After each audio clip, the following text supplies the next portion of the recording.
So he has to make them leave. And this is an authoritative command. So number one, he separates them from the crowd.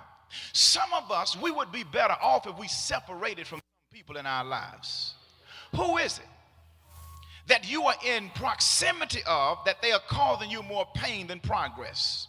Who is it that you're in contact with that they are causing you more grief than good? There are some people in the church that you just don't need to sit by throughout worship.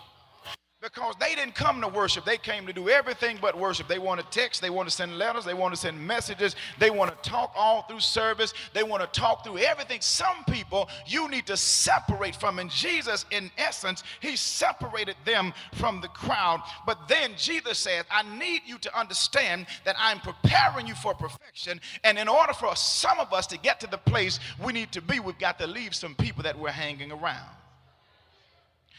It is in Genesis where Abraham is given the command from the Lord. He says, take your son Isaac to the mountain of Moriah and offer him as a sacrifice. Abraham gets up and he takes with him some of his men, and he takes his son Isaac, and he gets so far, and then he tells him, and you stay here while the lad and I go and worship, and we'll come back.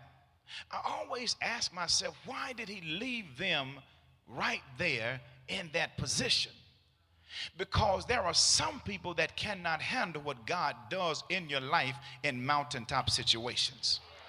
Some people, you've got to know where to leave them and when to leave them so that you can do what God would have you to do. And that is what Jesus is in essence saying to these disciples. You've got to stay in this place and move in this place, because the longer you stay connected with this crowd, I can't get you to where I need you to be. But Jesus says, the next thing Jesus shows us, that he needed to spend time communing with the Father, because in verse number 46 of the text, and he himself went away and sent them to the crowd. He says, after bidding them farewell, he left for the mountain to pray.